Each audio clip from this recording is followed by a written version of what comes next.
கடந்த 2 நாளா சக்கரை பொங்கல், மாட்டு பொங்கல் எல்லாம் சிறப்பாக முடிஞ்சு. ஆனால் இன்னைக்கு 3வது நாள் காலையில் எந்திரிச்சதே பிரியாணி முதல்ல தான் முழிச்சேன். வீட்டில் ஆல்ரெடி வேற 2 ஐட்டம் சமைச்சிட்டு இருந்தாங்க. இது நமக்கு தெரிஞ்ச ஃபுட்டு தானே, நம்மளே சமைச்சிடும் சொல்லிட்டு பிரியாணி நான் போட்டேன். எங்கள் ஊரில் பனி சரியான பனியாக இருக்குது. 11 மணிக்கு தான் குளிக்க போனால், ஆனாலும் தண்ணி செம ஜில்லுன்னு இருந்துச்சு. அப்புறம் அப்படியே குளிச்சுட்டு வந்து தலவாழை இலையை போட்டு அருமையான சிக்கன் பிரியாணி, தயிர், வெங்காயம், அப்புறம் வாத்து கிரேவி, முட்டை கிரேவி, அது இதுன்னு ஒரு 4 ஐட்டத்தை உள்ள இறக்கிட்டு ஒரு 2 மணி நேரம் நல்லா படுத்து தூங்கிட்டேன். அப்புறம் நான் ஸ்கூல் படிக்கும் போதெல்லாம் இந்த மஞ்சு விரட்டு பார்க்கறதுக்காகவே பொங்கல், மாட்டு பொங்கல் எப்படா சீக்கிரம் முடிஞ்சு இந்த 2 நாள் வரும்னு வெயிட் பண்ணிட்டே இருப்போம். அந்த அன்னைக்கு பார்க்கணுமே, காலையில் நேரமா எந்திரிச்சு குளிச்சுட்டு வீட்டில் அம்மாட்ட 500 100 எப்படியோ ஒன்று கறந்துட்டு நேரமா பசங்களை கூட்டி ஒரு 10 பேர் 15 பேர் போயிருவாங்க. போயிட்டாங்க சேரை பிடிச்சி உட்காந்தோம்னா டைம் போறதே தெரியாது.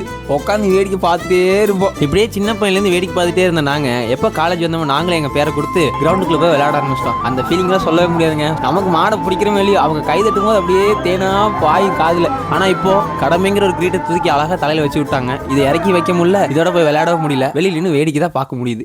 ஆனா ஒண்ணு மட்டும் உண்மை, விளையாடுறமா வேடிக்கை உட்காரமா அந்த 2 நாள் ஜாலி தான். இந்த மாதிரி முன்னாடி நடந்ததெல்லாம் யோசிச்சுட்டு காலையில் 9 மணிக்கு போக வேண்டிய மஞ்சு விரட்டுக்கு நான் ஒரு 3:30 தான் போனேன். நான் போன நேரம் ஒரே ஒரு மாடு தான் பார்த்தேன். 2வது மாடு ஒரு குட்டி பையன் தான் உள்ள வந்தான். வரும்போது அளப்புறையோட தான் வந்தான். என்ன மாதிரி அளப்புறேன்னா, இவன் வரும்போதே கூட்டிட்டு வந்தவங்கள குத்திட்டே வந்தான். சரி கைத்துல போட்டதுக்கு அப்புறம் 2 ரவுண்ட் அடிச்சான். 3வது ரவுண்ட் ரோட்டை ஓடனா பாருங்க, அந்த தொழு மரத்தில் போட்டு அந்த கம்பியெல்லாம் பிச்சுட்டு போயிட்டான். அப்புறம் அதுல என்ன மாட்டை வாடியில போட முடியாத காரணத்தினால 6 மணிக்கு முடிய வேண்டிய ஃபங்க்ஷனை 3 மணிக்கே முடிச்சுட்டு நாளைக்கு தள்ளி வச்சிட்டாங்க. சரி, நாளைக்கு நேரமா வந்து வேடிக்கை பார்க்கலாம்.